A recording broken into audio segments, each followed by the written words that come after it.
El libro de Génesis es el primer libro de la Biblia, y su narrativa se divide en dos partes principales. Tenemos los capítulos del 1 al 11, que cuentan la historia de Dios y de todo el mundo. Y luego tenemos los capítulos del 12 al 50, que aumentan la imagen y narran la historia de Dios y un solo hombre, Abraham, y luego sobre su familia. Estas dos partes son conectadas por una historia como una bisagra, al inicio del capítulo 12. Este diseño nos da una pista de cómo entender el mensaje del libro como un todo y cómo introduce la narrativa de toda la Biblia. El libro comienza con Dios, interviniendo el desorden y la oscuridad que se describen en la segunda oración de la Biblia. Dios saca de ahí orden, belleza y bondad. Él crea un mundo donde la vida puede florecer. Dios hace unas criaturas llamadas humanos, o Adán en hebreo. Él las crea a su imagen, lo que tiene que ver con su rol y propósito en el mundo de Dios. Los humanos fueron creados para ser los reflejos del carácter de Dios hacia el mundo. Fueron designados como representantes de Dios para gobernar su mundo a su nombre, lo que en el contexto significa desarrollar todo su potencial, cuidarlo y hacer de él un lugar donde aún más vida pueda florecer. Dios bendice a los humanos. Esta es una palabra clave en este libro. Él les da un jardín, un lugar desde el cual empiezan a construir este nuevo mundo. La clave es que los humanos tienen que elegir cómo van a edificar este mundo. Esto es representado por el árbol del conocimiento del bien y el mal. Hasta ahora, Dios ha provisto y definido lo que es bueno y lo que no es bueno. Pero ahora, Dios les está dando a los humanos la dignidad y libertad de elegir. ¿Van a confiar en la definición de Dios sobre lo que es bueno o es malo? ¿O buscarán la autonomía y definición del bien y del mal por ellos mismos? Las apuestas están muy altas. Rebelarse contra Dios es abrazar la muerte, porque estás apartándote del mismísimo dador de la vida. Esto es representado con el árbol de la vida. En el capítulo 3, una misteriosa criatura, una serpiente, entra en la narrativa. La serpiente es presentada sin ninguna otra introducción más que es una criatura hecha por Dios. Es claro que esta criatura está en rebelión contra Dios. Quiere guiar a los humanos a una rebelión y hacia su muerte. La serpiente cuenta una historia distinta sobre el árbol y la elección. Les dice que abrazar el conocimiento del bien y del mal no les producirá la muerte, sino que en realidad es el camino hacia la vida y a llegar a ser como Dios. La ironía de esto es trágica, porque ya sabemos que los humanos eran ya como Dios. Fueron hechos para reflejar la imagen de Dios. En lugar de confiar en Dios, los humanos buscan autonomía. Ellos buscaron el conocimiento del bien y el mal por sí mismos, y en un instante la historia se sale de control. La primera víctima fue la relación entre los seres humanos. El hombre y la mujer de pronto se dieron cuenta de lo vulnerables que eran. Ni siquiera pueden confiar en el otro. Hacen ropa y esconden sus cuerpos el uno del otro. La segunda víctima es que se pierde la intimidad entre Dios y los hombres. Así que ellos corren y se esconden de Dios. Cuando Dios los encuentra, ellos comienzan a culparse uno al otro sobre quién se rebeló primero. Y justo aquí, la historia se detiene. Hay una serie de poemas cortos donde Dios declara a la serpiente y luego a los humanos las trágicas consecuencias de sus acciones. Primero, Dios le dice a la serpiente que a pesar de su aparente victoria, está destinada a la derrota y a morder el polvo. Dios promete que un día una semilla o un descendiente saldrá de la mujer y le dará un golpe letal en la cabeza a la serpiente, lo cual suena como unas noticias maravillosas, pero esta victoria vendrá con un precio, porque la serpiente también le dará un golpe letal en el talón del descendiente mientras está siendo aplastada. Una misteriosa promesa de un vencedor herido. Pero en el flujo de la historia, hasta ahora vemos que esto es un acto de la gracia de Dios. Los humanos se han rebelado y ¿qué hace Dios? Promete rescatarlos. Pero esto no borra las consecuencias de la decisión humana. Dios les informa que desde ahora, todos los aspectos de sus vidas juntos, en casa y en el campo, van a ser llenos de pena y dolor debido a su rebelión, llevándoles hacia su muerte. Desde aquí, la historia empeora. Los capítulos del 3 al 11 trazan la onda expansiva de la rebelión y de las relaciones humanas, fracturándose a todos los niveles. Hay una historia acerca de dos hermanos, Caín y Abel. Caín está tan celoso de su hermano que quiere asesinarlo. Dios le advierte que no ceda a la tentación, pero él lo asesina en el campo. Luego Caín va y construye una ciudad donde reina la violencia y la opresión. Esto es representado en la historia de Lamec. Él es el primer hombre en la Biblia que tiene más de una esposa. Las está acumulando como una propiedad. Y luego empieza a cantar una corta canción acerca de cómo él es aún más violento y vengativo de lo que fue Caín. Después se nos presenta una extraña historia acerca de los hijos de Dios, lo cual podría referirse a seres angelicales malignos, o podría referirse a reyes antiguos, quienes proclamaban proceder de los dioses. Como Lamec, ellos tuvieron tantas esposas como quisieron, y procrearon a los Nephilim, estos grandes guerreros de antaño. Cualesquiera de los dos significados que sea cierto, el punto es que los humanos están edificando reinos que llenan el mundo de Dios con violencia y con más cantidad de corrupción. Como respuesta, se nos dice que Dios se aflige con dolor. La humanidad está arruinando su mundo bueno y se están arruinando los unos a los otros. Así que debido a su pasión para proteger la bondad de su mundo, Él lo lava de la maldad de la humanidad con un gran diluvio. Pero Él protege a un humano irreprensible, a Noé y a su familia. Él lo comisiona como a un nuevo Adán. Él repite las bendiciones divinas y lo envía hacia el mundo. Así que nuestras esperanzas están bien altas. Pero luego Noé falla, también en un jardín. Él va y planta un viñedo, se emborracha y termina completamente sin sentido. Y luego Cam, uno de sus hijos, en la carpa, le hace algo vergonzoso a su padre. Aquí tenemos a nuestro nuevo Adán, desnudo y avergonzado, igual que el primero. La decadencia empieza de nuevo. Conduce a la fundación de la ciudad de Babilonia. Los pueblos de la antigua Mesopotamia se reúnen en torno a una nueva tecnología que han descubierto, el ladrillo. Pueden hacer ciudades y torres más grandes y más rápido de lo que nadie jamás las ha hecho. Ellos quieren construir una nueva especie de torre que llegará hasta los dioses y les hará un gran nombre. Es una imagen de la rebelión y la arrogancia humanas. Es la rebelión del jardín en gran escala. Dios humilla su orgullo y los dispersa. Este es un grupo diverso de historias, pero todas están desarrollando el mismo punto básico. Estas historias están declarando que vivimos en un mundo bueno, el cual hemos convertido en malo, y que hemos elegido definir el bien y el mal por nosotros mismos. Todos contribuimos a este mundo de relaciones rotas, que llevan al conflicto, a la violencia y finalmente a la muerte. Pero hay esperanza. Dios prometió que un día un descendiente de los humanos vendría, el vencedor herido, quien derrotará el mal en su raíz.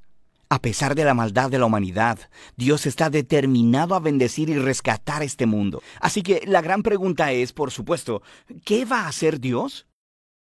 La siguiente historia, la bisagra, ofrece esta respuesta. Por ahora, de esto es que trata Génesis del 1 al 11.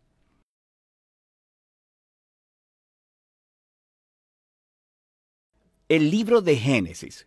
En el primer video vimos cómo los capítulos del 1 al 11 establecen la narrativa básica de la Biblia. Dios ha creado todas las cosas y hace a los humanos a su imagen para gobernar la tierra a su nombre.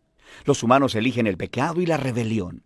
Así que el mundo se sale de control hacia la violencia y la muerte, llevando a la rebelión y dispersión de la gente en Babilonia. A partir de esa dispersión en Babilonia, el autor traza la genealogía de una sola familia, que eventualmente lleva a un hombre llamado Abraham, luego conocido como Abraham.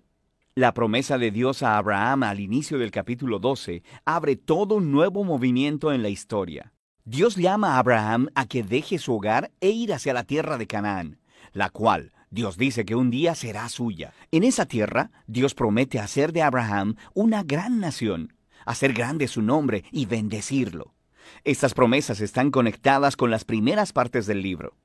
Babilonia había intentado arrogantemente hacerse un nombre grande para sí misma, y eso no salió nada bien.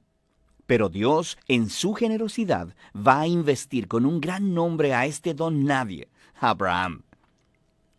La bendición de Dios a Abraham hace eco de la bendición original que Dios le dio a la humanidad en el principio. Así que la pregunta es, ¿por qué Dios va a bendecir a Abraham y su familia? La última frase de la promesa de Dios deja esto en claro, para que todas las familias de la tierra alcancen la bendición de Dios a través de ti. Esto es clave para entender el resto de la historia bíblica. El plan de Dios es rescatar y bendecir su mundo en rebeldía a través de la familia de Abraham. Esta es la razón por la cual el resto de la historia del Antiguo Testamento va a enfocarse solo en esta familia, eventualmente llamada el pueblo de Israel. Esta es también la razón por la que más tarde Israel será llamado un reino de sacerdotes en el monte Sinaí. Dios quiere usarlos para mostrarle a todas las otras naciones cómo es Él.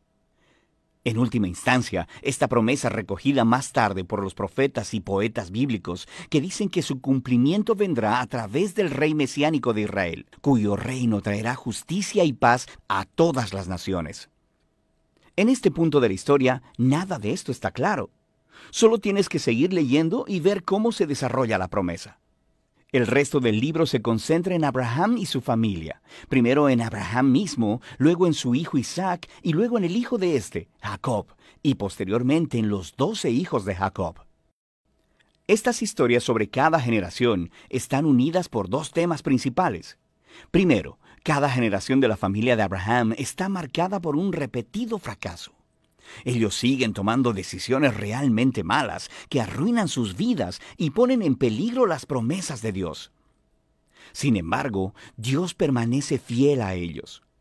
Él continúa rescatándolos de sí mismos y reafirmando su compromiso de bendecirlos y de bendecir las naciones a través de ellos a pesar de sus fracasos.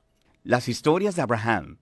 Dios había prometido a Abraham una gran familia, pero en dos ocasiones diferentes, él teme por su vida porque otros hombres se sienten atraídos por su esposa. Él hasta niega que está casado con ella, lo que crea, por supuesto, muchos problemas. Y no solo eso, Abraham y su esposa Sara no pueden tener hijos. Así que Sara hace arreglos para que Abraham se acueste con una de sus sirvientas, lo cual causa todos estos problemas. Pero en cada ocasión, Dios libra a Abraham. En los capítulos 15 y 17, Dios hasta formaliza su promesa a Abraham con un compromiso oficial llamado pacto. Esta es una escena clásica. Dios invita a Abraham a mirar las estrellas del cielo y a contarlas. Él le dice que así de numerosa será su familia. A pesar de todos los obstáculos de no tener hijos, ni la manera de tenerlos en ese momento, Abraham mira al cielo y simplemente confía en la promesa de Dios. Dios responde, entrando en un pacto con Abraham, prometiéndole que se convertirá en padre de muchas naciones para que la bendición de Dios pueda alcanzar a todo el mundo. Dios pidió a Abraham que marcara a su familia con una señal del pacto, la circuncisión de todos los varones en la familia. Este es un símbolo que les recordará que la fecundidad de su familia es un regalo de Dios. Eventualmente, Abraham tiene muchos hijos y muere anciano en buena vejez. Las historias de Jacob desarrollan estos temas en forma todavía más dramática. Desde su nacimiento, Jacob vive a la altura de su nombre, que significa engañador. Estafa a su hermano y le quita su herencia y bendición. Lo hace nada más y nada menos que engañando a su anciano y ciego padre. Luego, simplemente se va. Va y toma 4 esposas, aunque realmente solo ama a una, Raquel. Él crea un montón de rivalidades en la familia. Lo único que lo humilla es ser engañado por su tío Labán, quien le engaña durante años de su vida. La situación finalmente se invierte. Es un Jacob humillado el que regresa a su tierra.